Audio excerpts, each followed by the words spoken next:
Será que o continente africano está em perigo? Olá pessoal, sejam muito bem-vindos a mais um vídeo no canal Foguete Line. No vídeo de hoje iremos explicar por que muitos analistas acreditam que esse novo golpe de Estado em África poderá ser diferente e muito perigoso para a África. Mas antes de tudo gostaria de pedir a todos que se inscrevessem no canal para ajudar no crescimento do canal.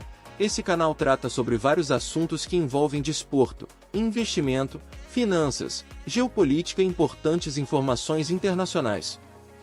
Se um desses assuntos te interessa, não te esqueças de clicar no botão de se inscrever e ativar as notificações para não perderes vídeos como esse. Agora, sem mais demoras, vamos ao vídeo.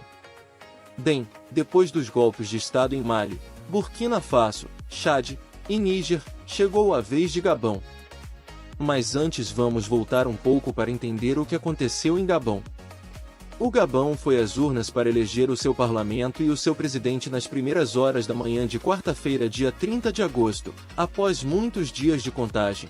O Centro Eleitoral para Governador anunciou que o atual presidente Ali Bongo ganhou um terceiro mandato com 64% dos votos. A oposição denunciou a eleição como fraudulenta, e poucas horas depois, membros do exército gabonês anunciaram no canal de televisão Gabão 24 que assumiram o controle do país e apelaram à dissolução de todas as instituições políticas gabonesas existentes.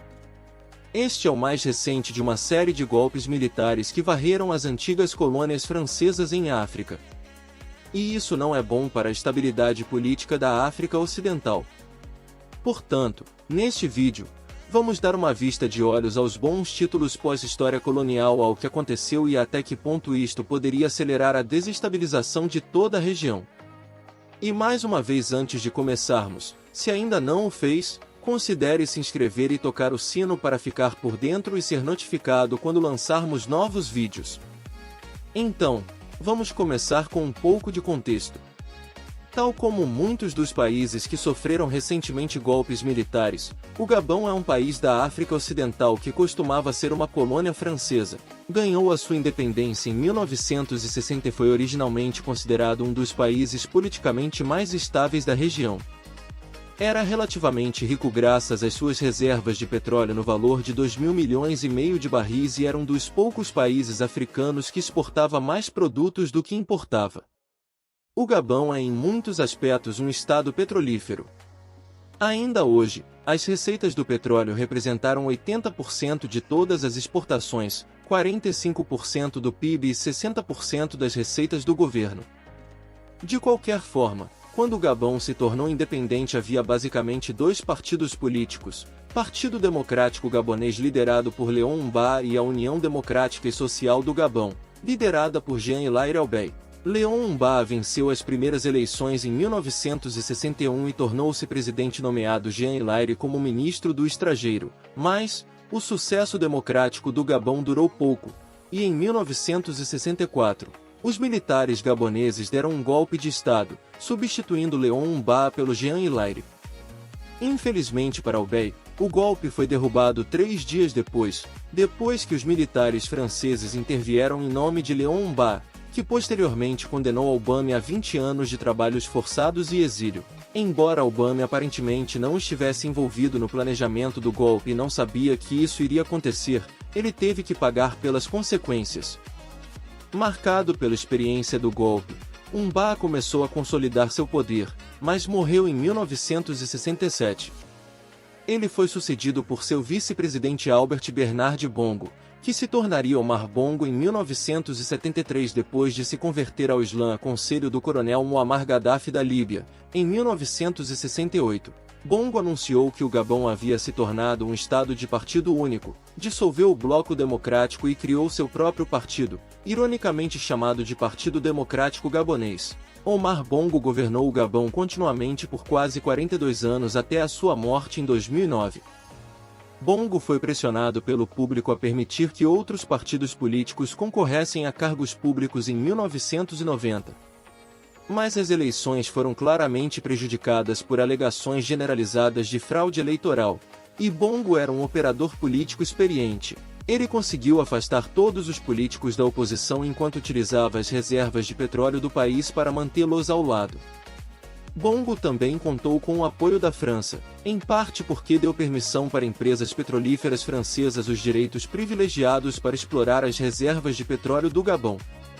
Com o apoio da elite gabonesa e da França, Bongo conseguiu manter a estabilidade política no Gabão durante todo o seu reinado. Para ser claro, não estamos dizendo que Bongo era um bom líder. Apesar da enorme riqueza mineral do Gabão e de ter um dos maiores PIB per capita da região, 40% da população ainda vive na pobreza e o desemprego juvenil ronda os 35%.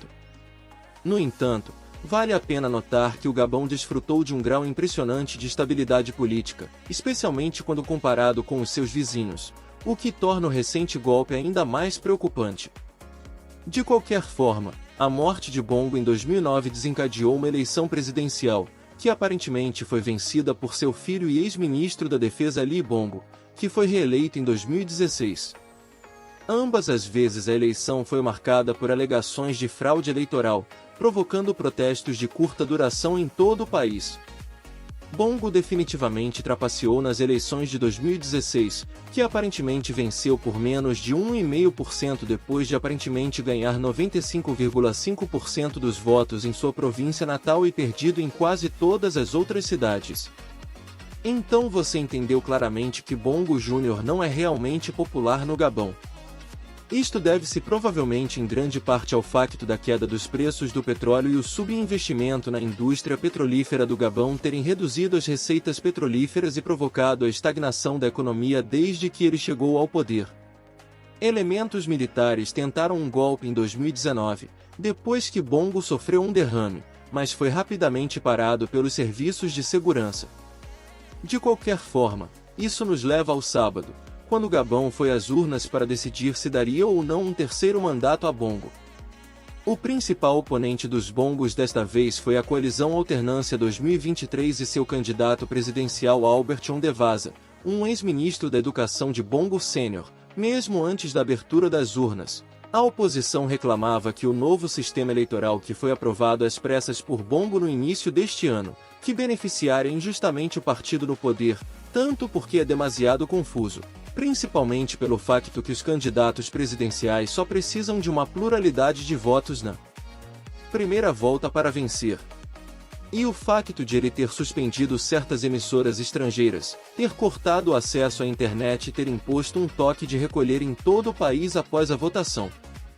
Finalmente, na manhã de quarta-feira, após mais de 3 dias de contagem, o Centro Eleitoral do Gabão anunciou que Bongo havia vencido com 64% dos votos, com Albert Ondevasa ficando em segundo lugar com 31%. Isso não caiu muito bem entre os militares.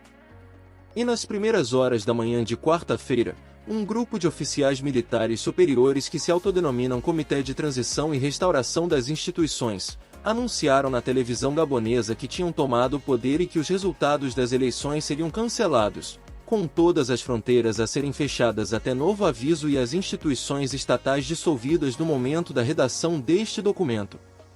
É difícil saber exatamente o que está acontecendo. Mas as imagens que circulam nas redes sociais parecem mostrar pessoas na capital Libreville apoiando os militares. Não está claro o que aconteceu com Bongo, que não é visto desde sábado. Se a aquisição for bem sucedida, o que atualmente parece provável, o Gabão juntar-se-á a uma lista crescente de países da África Central e Ocidental que experimentaram golpes militares nos últimos anos, incluindo Guiné, Mali, Burkina Faso, Chad, Sudão e, mais recentemente, Níger. Obviamente, isto é uma má notícia para a estabilidade regional, até porque os golpes geralmente precedem mais golpes. Mas o que torna o Gabão tão notável é que, ao contrário da maioria dos outros países da lista, o Gabão é um país relativamente rico que desfrutou de estabilidade política durante a maior parte da sua história pós-colonial. É evidente que o golpe do Gabão é motivo de preocupação. E a África Ocidental e Central parece destinada a ainda mais instabilidade política. E você, o que acha? Comenta aqui embaixo a tua opinião. E isso é tudo no vídeo de hoje. Se você aprendeu algo novo, me avise apertando o botão curtir. Se quiser continuar aprendendo, inscreva-se no canal e ative o sininho de notificação. Melhor ainda, compartilhe o vídeo com seus amigos e familiares para que eles também possam se atualizar. Nos vemos nos próximos vídeos, e um forte abraço!